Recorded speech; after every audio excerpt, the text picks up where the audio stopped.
সব কুচিয়ে নিয়েছি। এবারে দেখো সব একে একে সব কুচিয়ে নিয়েছি, আলুগুলোও কুচিয়ে নিয়েছি, ছোলা সেদ্ধ এগুলো সব সাজিয়ে নিয়েছি। দেখো পেঁয়াজ কুচি, লঙ্কা কুচি, শসা কুচি, গাজর কুচি, ধনেপাতা কুচি, টমেটো কুচি আর একটা কাঁচা ছোলা। আমি এবার সব এই বাটিতে ঢেলে নেবো, একে একে সব দিয়ে দেবো। প্রথমে শসা রেখে দিই, এগুলো সবই একসাথে দিয়ে দেবো। শসা, পেঁয়াজ, গাজর, টমেটো, ধনেপাতা সব দিয়ে দিলাম। দেখো কত সুন্দর কালারফুল লাগছে না? দেখেই একটা লোভনীয় ব্যাপার, কালারফুল, এত সুন্দর কালারফুল, দারুণ লাগছে। আর ছোলা সিদ্ধটাও দিয়ে দিলাম, কাঁচা ছোলাটাও দিয়ে দেবো। আর একেবারে নুন দিয়ে দেবো, এটা পরিমাণ বুঝে নুনটা দিয়ে দিলাম। এটা এবার মাখিয়ে নিচ্ছি। প্রথমে সব কিছু স্যালাডের মতন সব এর সঙ্গে, আর শসা, পেঁয়াজ, গাজর, টমেটো, লঙ্কা কুচি আর কাঁচা ছোলা, সিদ্ধ ছোলা সমস্ত কিছু দিয়ে মাখিয়ে নিলাম এটা পুরোটা একসাথে।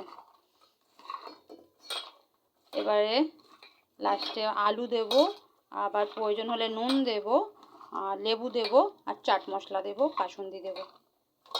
প্রথমে এটা মাখানোর সুবিধার্থে একবার নুনটা মাখিয়ে নিলাম, মানে আলুটা দিলে একটু হয়ে যাবে, তাই আলুটা একটু পরে দেবো। একটু টেস্ট করে দেখি, ঠিক আছে। এবার আলুটা দিয়ে দিলাম। আলুটা ওটাও আপনাদের পরিমাণ মতন ইচ্ছা হলে আলুটা একটু বেশি দিতে পারেন।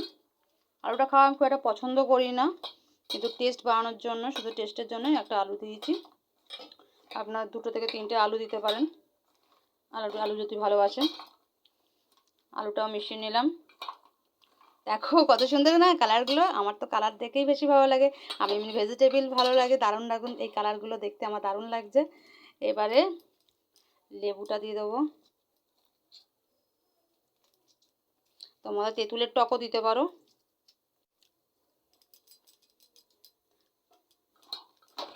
লেবুটা নিলাম। ও বাহ, একটা ফাটাফাটি ফুচকার মতন একটা সুন্দর সেন্ট বেরোচ্ছে, দারুণ গন্ধ বেরোচ্ছে। এবারে চাট মশলাটাও দিয়ে দেবো এতে।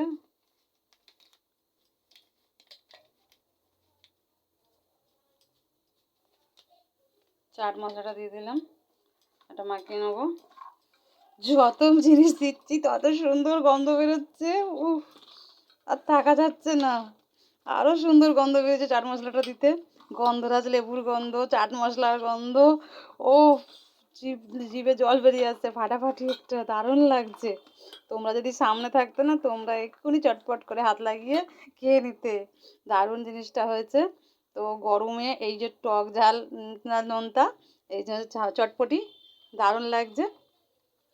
আর একটু লাস্টে কাসুন্দি দিয়ে দেবো, দিয়ে দিচ্ছি একটু কাসুন্দি। কাসুন্দিটা অপশনাল, আপনার ইচ্ছা হয় দেবেন, না ইচ্ছা হয় দেবেন না, থাকলে দেবেন, না থাকলে দেবেন না, কোনো ব্যাপার না। তো কিন্তু লেবু দেবেন, যে কোনো লেবুই, এটাতে আর একটু যাতে টকটাও বাড়বে, এটা দারুণ হয়। এর আগেও আমি 2বার পড়েছি, তো তখন ভিডিওটা করি, কিন্তু দারুণ লাগে এইগুলো দিয়ে খেতে, মুড়ি খেতে সন্ধেবেলার এই জলমেতে টিফিনে। আবার মুড়ি না হলেও হয়ে যায়, এটাতে শুধুতেই খাওয়া যায়। এর উপর একটু যদি ঝুরি ভাজা ছড়িয়ে দিতে পারো। দেখো আমার চটপটি তৈরি, প্লেটে প্লেটে সার্ভ করে দেবো। দেখো, ওয়াও, কি দারুণ ব্যাপার না? বাড়িতে কতক্ষণ সময় লাগলো, আর প্রত্যেকটা জিনিস তোমরা সববেলে টাটকা। বাড়িতে বানালে এটাই সুবিধা, যে তুমি কি জিনিস খাচ্ছ সেটা তুমি জানছো, যে এটা টাটকা না বাসি। কিন্তু যেটা বাইরে খেলে সেটা তুমি জানতেই পারবে না, ওটা টাটকা খাচ্ছ না বাসি খাচ্ছ, আজকের না কালকের, না সেটা তুমি জানতে পারছো না। তাই সবসময় চেষ্টা করবে, বাচ্চাকে খাওয়াও, নিজে খাও, সবসময় ঘরেতে বানিয়ে খাও। তো আজকের মতন আমার রেসিপি তৈরি, চাট মশলা দিয়ে তোমার হচ্ছে চটপটি। তো বাড়িতে ঝটপট বানাও চটপটি আর পানি খেতে শুরু করে দাও। আমার এখানে সব রয়েছে, আমি এটা তৈরি করে নিলাম।